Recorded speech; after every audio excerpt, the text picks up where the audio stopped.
So these are the terms used in reproductive patterns of vertebrates. Huwag yung dito kanina ng subject. Okay po. Daghan siya terms, demanding din siya terms ng of course. Okay?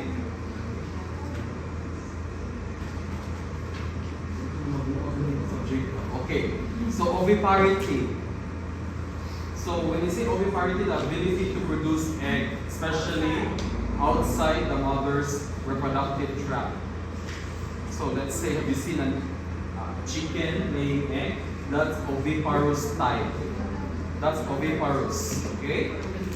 In terms of frequency, we have the terms heteroparous or semelparous. So, are you heteroparous? Humans are heteroparous. You can reproduce more than once, and that doesn't mean one infant at a time. You can produce at one birth more than one child, but still can do more than one child in the next pregnancy. So you are still heteroparous. But what do you mean by a semelparous organism? Capable of reproducing only once. So makaanak ng halina kakaanak balik. We have that kind of organism, especially like the octopus. But that doesn't mean they only bear one child. They can lay multiple eggs in one go, but they will die eventually. Because it's their own choice. Because it's not the body telling them to die right after. There are actually chosen organisms who choose to be semelparous because once they lay eggs, they do not eat until they wait for the eggs to hatch.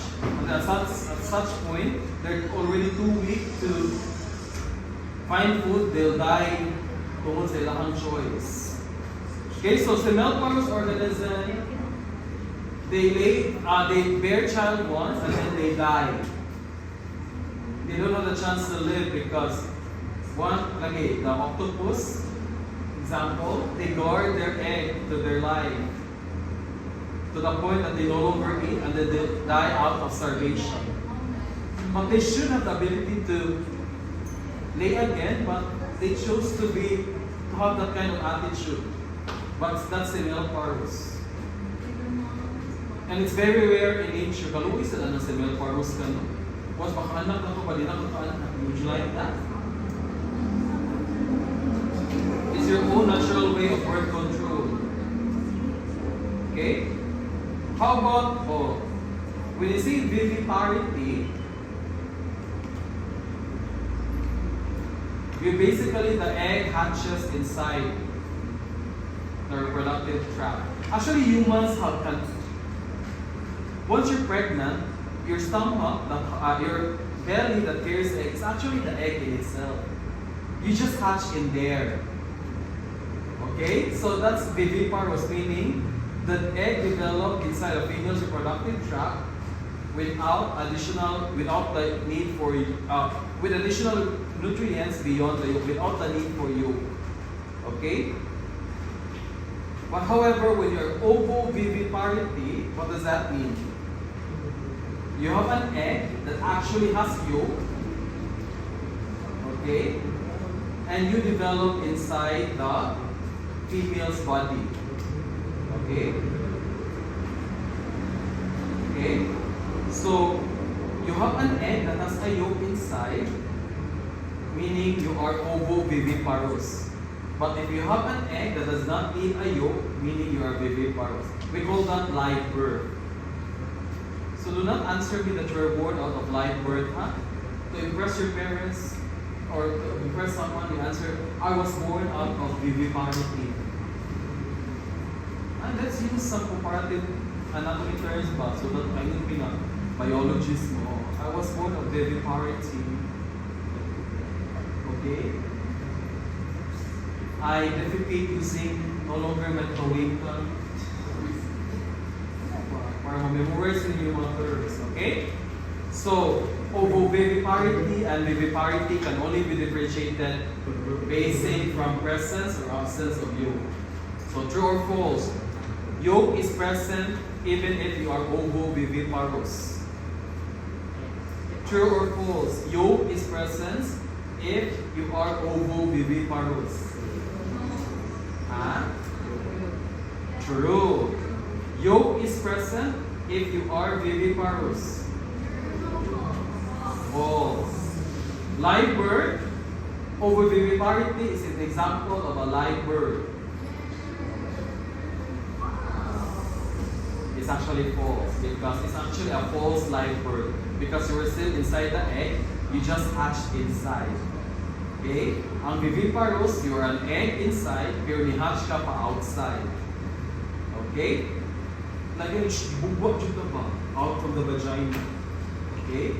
But if you're ovoviviparous, you hatch first inside from an egg with a yolk, and then you eventually are expelled outside. Okay? There are hermaphroditic organisms, so do not be selfish. Though you are not hermaphroditic, but there are vertebrates that are really, really hermaphroditic. What do you mean by hermaphroditic? The possession of a female and a male gonad or reproductive structure. However, it's not as straightforward as that. What you thought of the presence of both sexes is only a asynchronous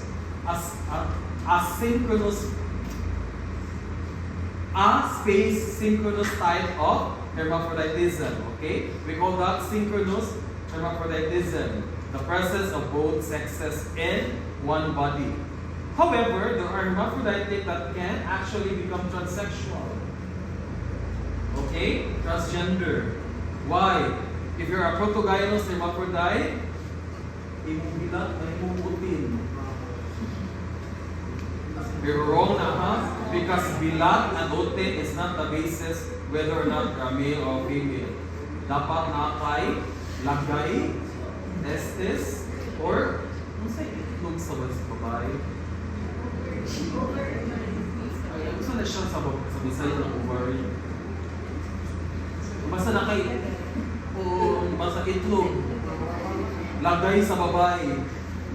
Okay, mo na yung primary sex characteristic. Protogynous such as kaning mga sea bass, wrasse, o mga parrotfish, mga isdas bato, if they feel that there's no male in the community, they volunteer to become male.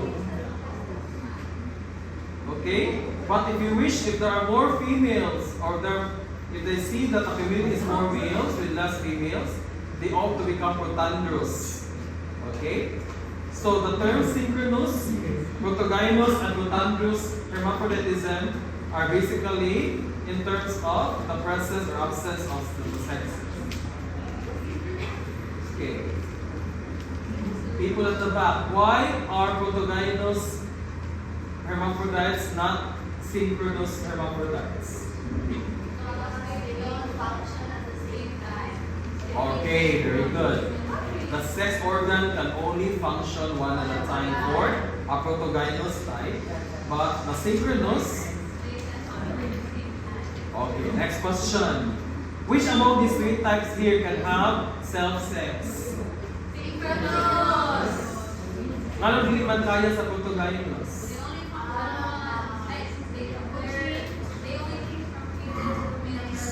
So Joe, does that mean that a protogynous hermaphrodite must require a mating partner? Yes. Good. Okay, does that mean if you're a protogynous hermaphrodite, you must need a separate sexual partner? No. Yes. Dali kayo mailan. Sige, hindi pa na. Okay. Protandrous hermaphrodite. Does a protandrous hermaphrodite require or must require a separate sexual partner? Yes. Okay. So let's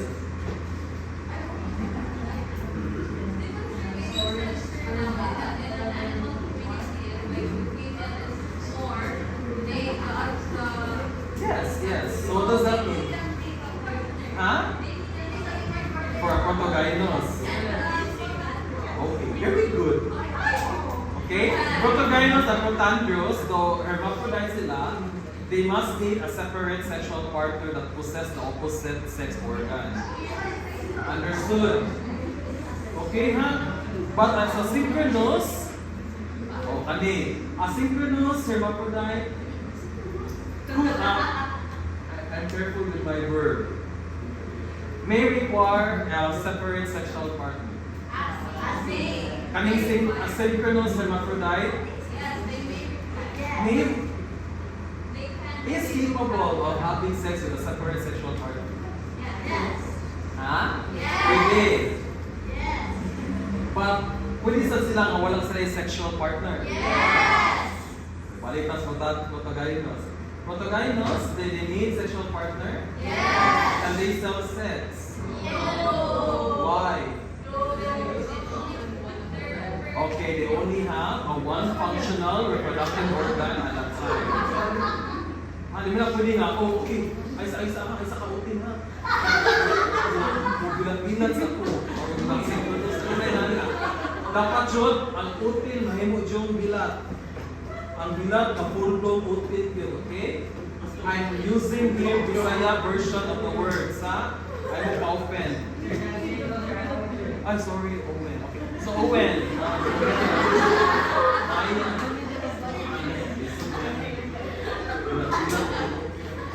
So, just to emphasize the points to my previous students here, okay? So, synchronous hermaphrodite, can they require a separate sexual partner?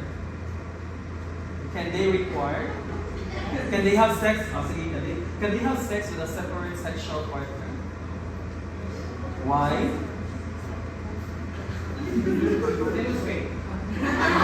No. Why? Yes, Owen. Yes. Yes, Maya. Nina. Yes. Okay. Of course, as long as, because we have one of the sexes, as long as they can mate with organism of the separate sex. But can they reproduce on their own? By having both sexes.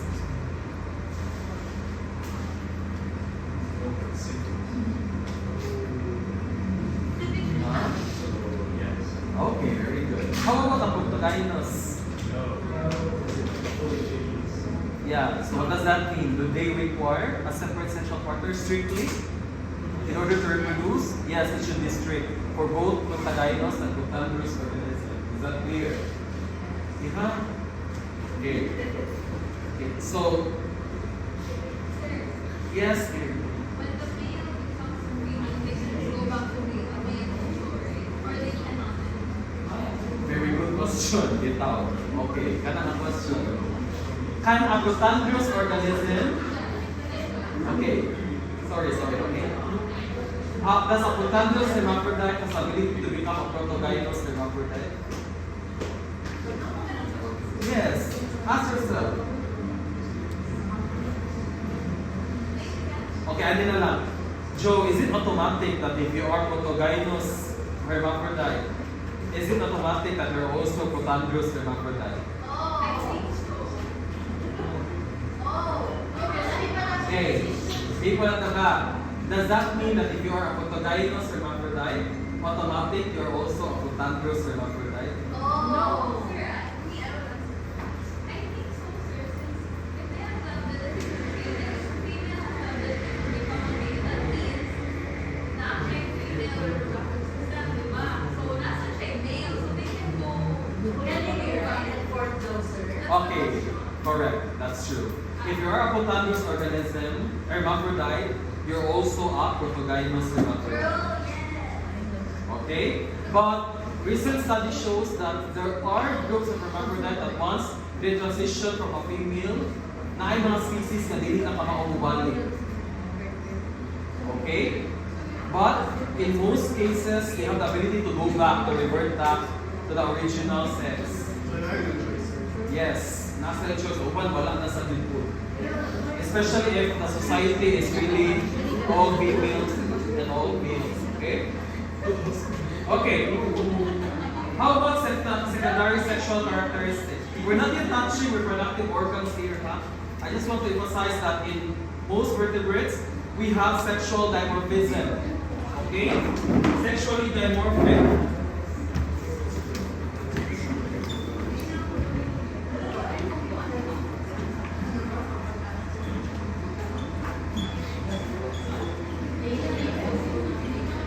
Okay, so what is sexual dimorphism, everyone?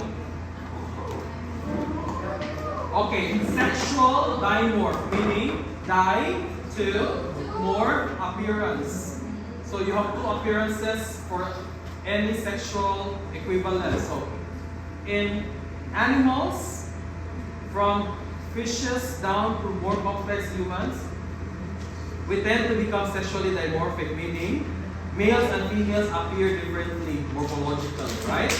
In the case of this salmon here, ang male kay ay notable. Makita ko, sir.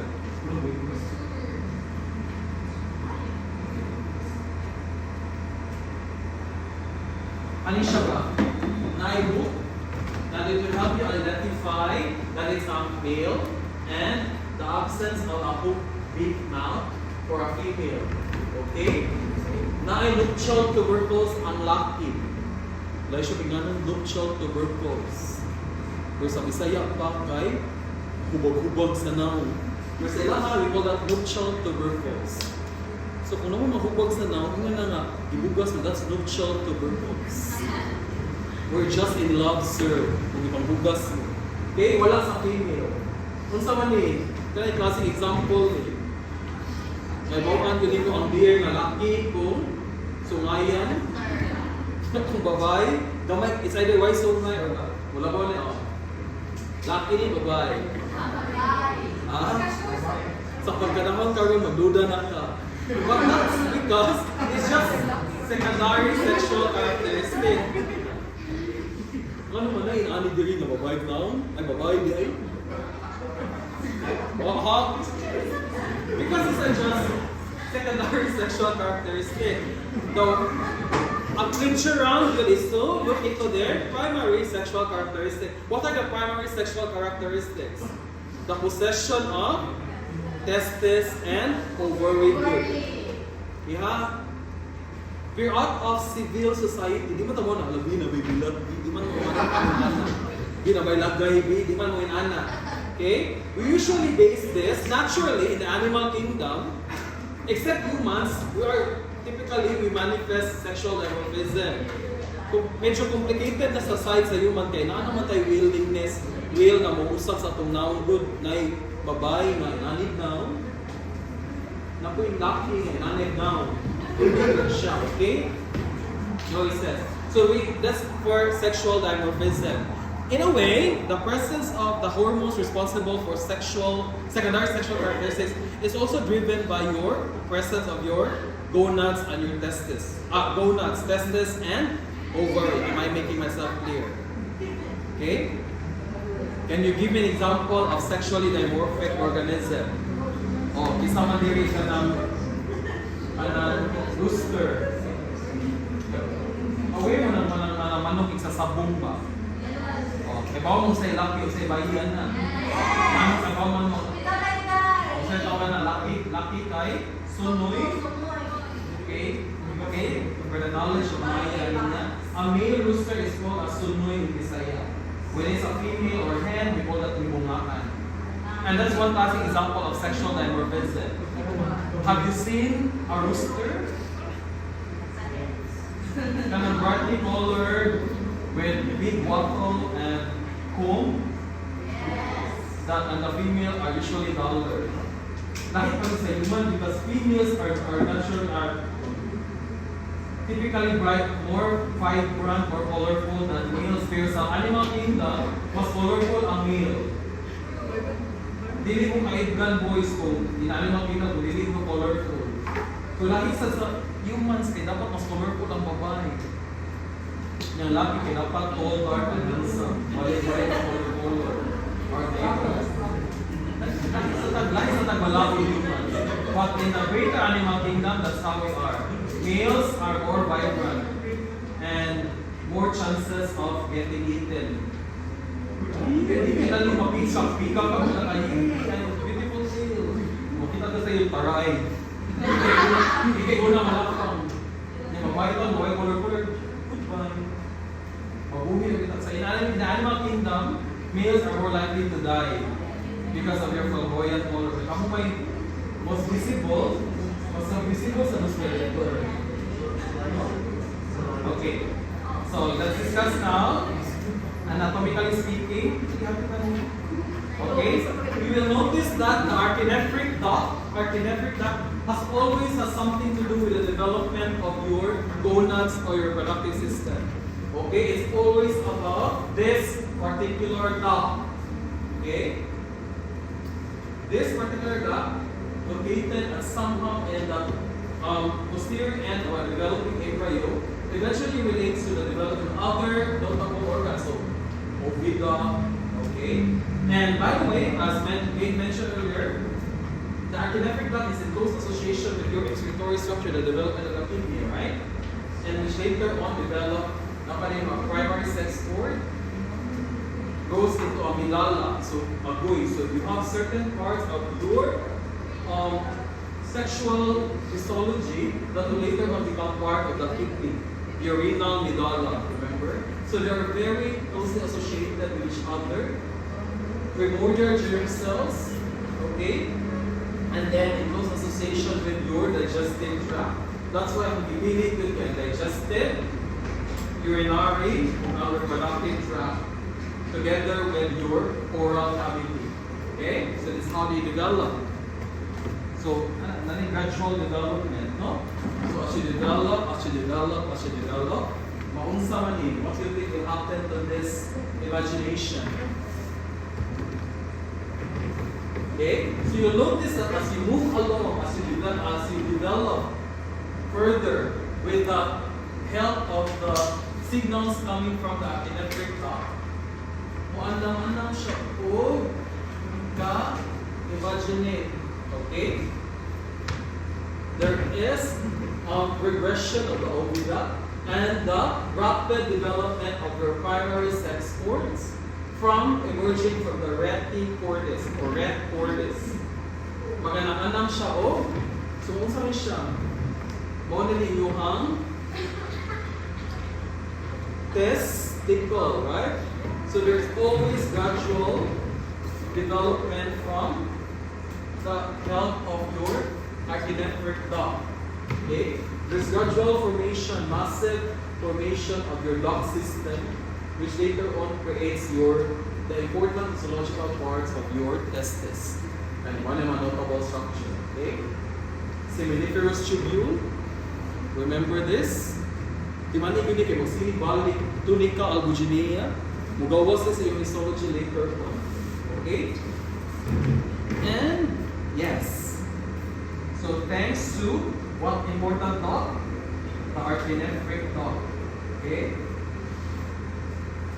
Okay, so look at that. So from this duct, if you try to elongate the oviduct of chondrichthyes, okay, you can actually see the close association of the mesonephric duct to the archinephric duct. So this becomes part of your kidney. This becomes part of the digestive tract, and then later on this becomes part of your gonads. This will later on develop into your notable characteristics, sexual characteristic of higher vertebrates. Okay? Alright. So, okay. Now, we have here the testicular descent in male. Okay? So, ito na. You're already developing your testes, right? Okay? But remember, your embryonic development at a larger level, at the gross anatomical level, it becomes something like this. But you'll notice that they're always found inside the human being. Okay, so every male started as a female actually. Okay, in your Y chromosome, there is this testis determining factor. Remember that the Y chromosome is only found in where? Male, female. Males. The presence of a gene called the testis determining factor will tell the testes to descend. Okay? That is what we call as your testicular descent. Okay? Thanks to your gubernaculum. Okay, remember your testes don't have epididymous. Okay? Your artenephric duct, which later on becomes the vasa deferentia already. The vas deferens. Saan pa na sila diha?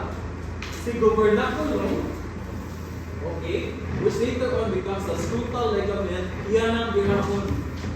The signal coming from the testis determining factor will tell you to descend, descend, descend.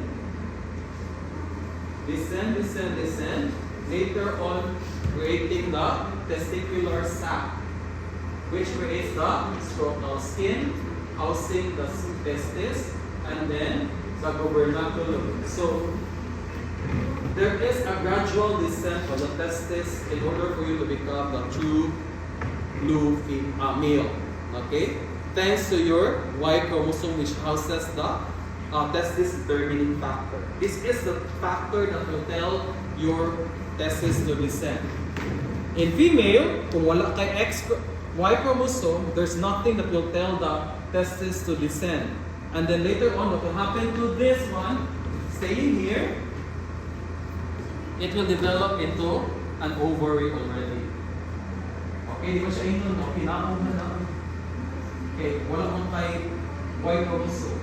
The presence of the X chromosome will not tell the growing testis to descend. Okay, creating later on the ovary. Okay. Okay.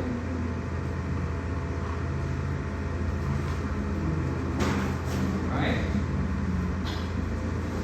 Okay, patan. Okay, ganito yung physiological side part. No? Alam niyo siya i-matter, ha? Visual niya. Don't forget, just forget about physiological specimens. Okay? Physiology. Okay? Alright. So remember that the artenephric duct, okay, in salamander, in shark, in lungfish, and Antillius, has a close association with the kidney. Okay? So nakabantay mo, isa naman ito yung open o active.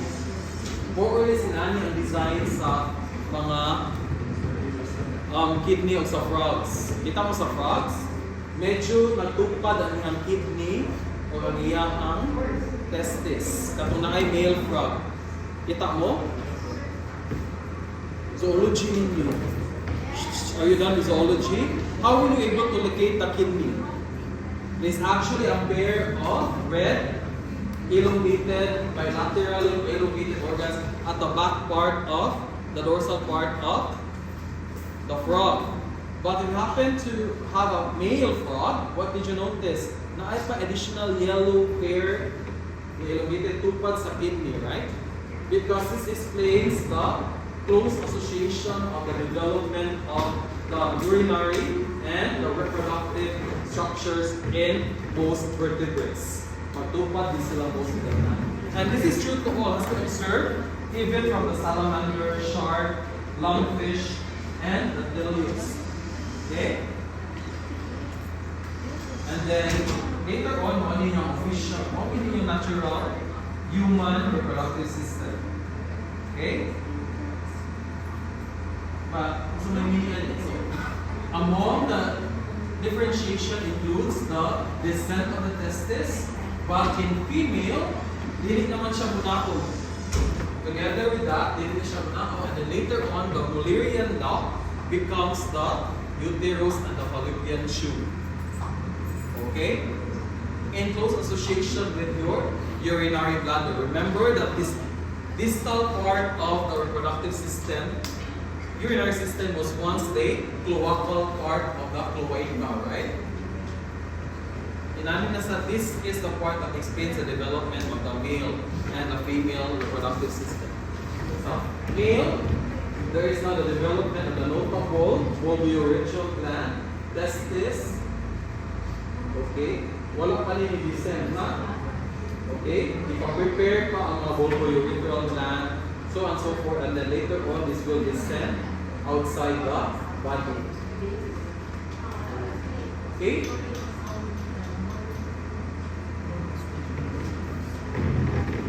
Ano naman siya storyline? Okay?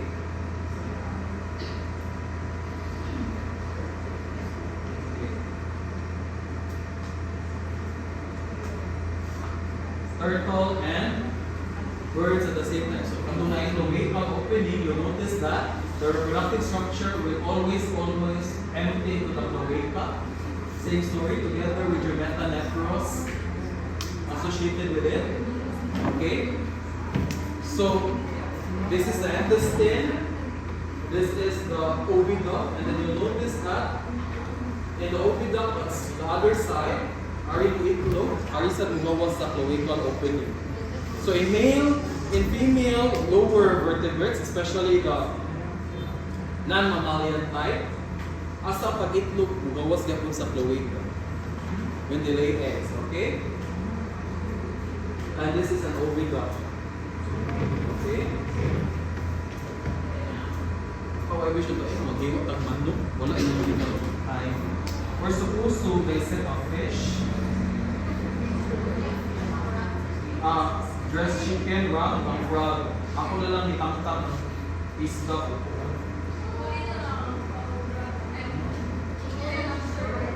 No, sorry. You have to do things sa frog because in medicine, it is through pithing that you harvest and that's being used for other study. Dapat makukuha mo complete pithing as medical doctors. Okay, usually, is bio ba yun ang papakyong sa vacuum?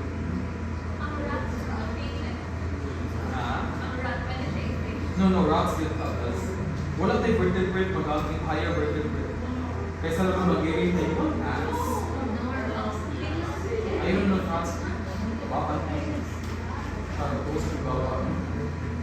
Okay, now, so look at the way the natural appearances of the different reproductive structures of Echidna. Echidna is a spiny anteater. Opossum is a mammal.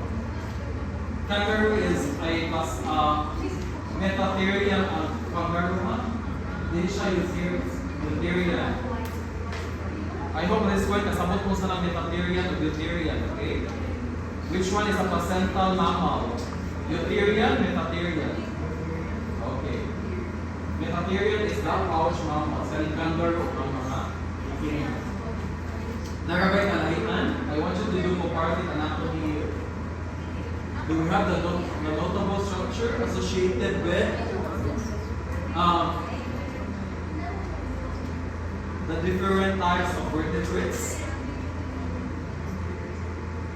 Reproductive tract lang. So you'll notice that sa echidna, it still has the cloaca. But the opossum and kangaroo, more or less, will open into a right vagina. But still, napag-check na urogenital type. Na urogenital sinus here. And what we call again, na mga urogenital sinus, sabihin pa siya complete iyakang. These are not yet the full-blown, what do you call this? Therian mammals. Because all of this are actually metatherian organisms. Okay?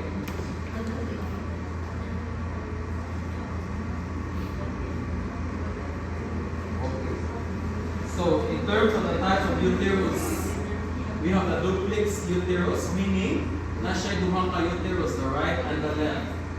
Okay? A bipartite uterus, meaning it is one uterus but it has two parts, the unions. This is two separate uterus. That's why it's called duplex. Okay? Look at this one. There are actually two cervix, right and the left cervix.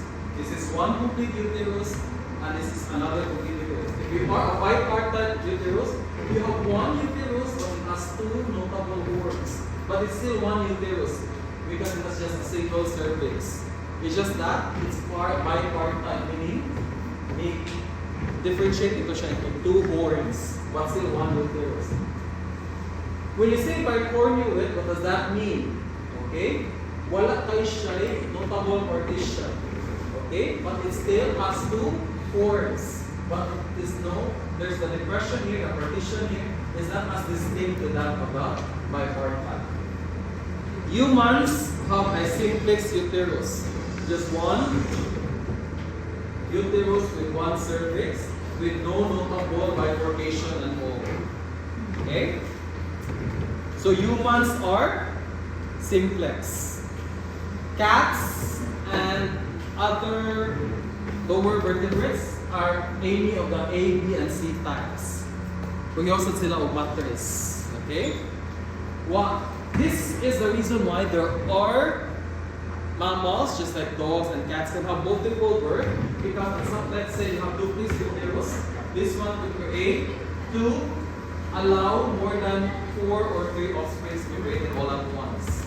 Pero kaya man sa simplex uterus because depending man na if you are hyper-ovulating. Okay? There are humans that are hyper-ovulating. What does that mean? You can ovulate more than once a month. Multiple eggs per ovulation. Okay? Like every month, na kayo makaproduce kag egg, let's say 7. At the same time, of course, sperm cells, daghan mo siya for ejaculation. That's more than enough to fertilize all 7. So you could have heptaplex twins. Okay? Dagka 7 birth. But normally, at certain normal occasions, it is always those with multiple bifurcations that could create multiple birds at a time. Okay? Pigs, cats, dogs. Every sex, normal siya na kung posibleng yung usa lang ilang puppies or usa lang ilang monkey or usa lang because of the type of their uterus. Okay? Kani, parehas sa nila discussions on polyurinary. Okay? We're done?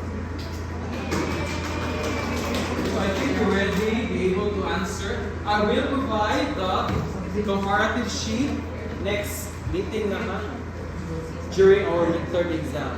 Okay? Alright, so any questions so far? Yes, Brandon. Yes, Brandon. Clarifications? Sige, go on.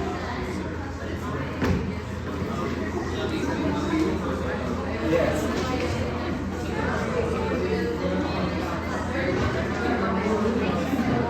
I will provide the sheets.